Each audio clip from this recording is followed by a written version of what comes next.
Actually, depending on how this season You're right. ends, You're right. you know what? Because After after what Hayward, happened with Gordon, yo, bro. yeah.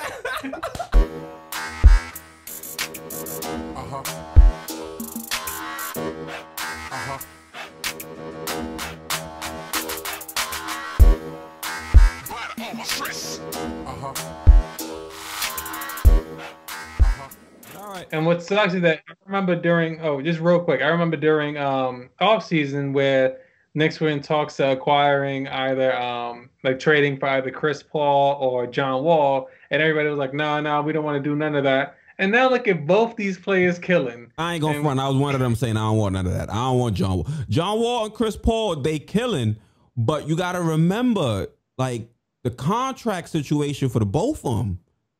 Like, that's the no, only beef I have with them, the contract situation. but with Chris Paul specifically, his contract is done after the season. Nah, he got one more.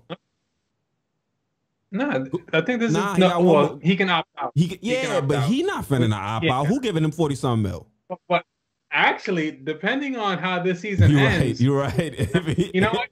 Because after what Hayward, happened with Gordon, yo, bro. yeah, yeah, after Hayward, he might opt out and get even more money. Because look at that, he took a straight up trash team in Phoenix, and now they one of the top teams in the West. You underselling them a little bit. You can't say a trash team, bro. I ain't gonna lie, they type is trash because they went on like an 8-game win streak and still couldn't make the playoffs.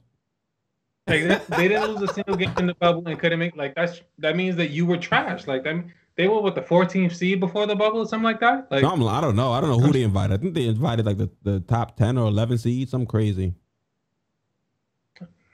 all I know is that for them to have won every single game and not make the playoffs, they didn't even make the play-in game. Yeah. Like, sorry. Yeah.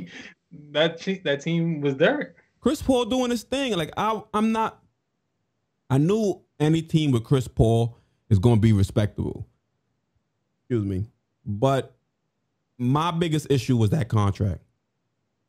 Only issue I had was the contract. Like him as a player was exactly what the Knicks need. But when you look at that contract and you paying him like 44 mil in the last year of his deal, and he's like 30, he might be like what, 36, 37 in our last year. I don't know if we're going to get good value. You feel me? And I don't think we were in that level of development or that stage of development where we just needed that one point guard to put us over the edge. If we were a team that was playoff contending already, like a Phoenix Suns, you know, they weren't that good, but they were contending after the 8 wins, and they already had a Booker, a Ayton, and all they needed was that glue point guard, then I'd have been like, all right, we can make that move. That's what we should do. But the fact that we still have a young roster with a bunch of players that we don't know what we have yet, to make that level of investment in Chris Paul, to me, wouldn't have been the best decision, even though it may have worked out in the long run. But looking back at it now, like what our squad is doing, just imagine if we did have a Chris Paul. True. But then again, if we did have a Chris Paul, we wouldn't have all these players on our roster. We wouldn't have Julius Randle. He's probably going because you need to match the salaries. And Chris Paul got like 40 some odd million. Julius Randle like 19 million. That's like half, almost a little less than half. And then you're going to have to throw in a bunch of other players. And then you're going to have to throw in draft picks. You know, I don't think it would have been worth it. Like it wouldn't have been a value move. Like that's a move, a team that's on the precipice of success. That's what they should be doing, you know. Us, on the other hand, I feel like we still have to find ourselves as a team, something that we're still doing right now as the season is going on. And maybe next year, if you see something from RJ, you see something from Mitch, and you see something, or we decide to keep Julius Randle for that last year, then you could be like, all right, cool, let's make this last-ditch effort to see if we can make some magic or something. But other than that, I don't think we were in a place. And John Wall's good, but with that injury, it got me nervous. No, he's doing his thing though. Like he's looking like the John Wall of old. Like he's looking like the Wizards should not have traded him.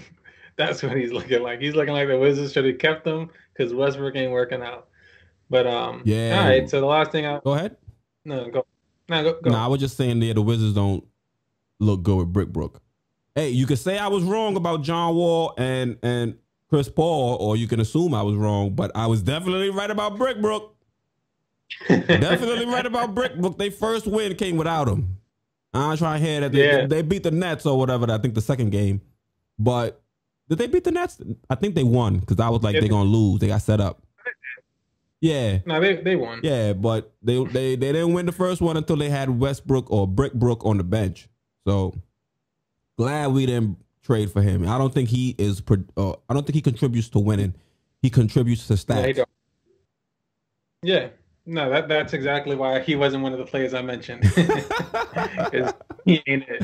He a He's bum. either Chris Paul or John Wall, but Westbrook, no. Mm-hmm. All right, so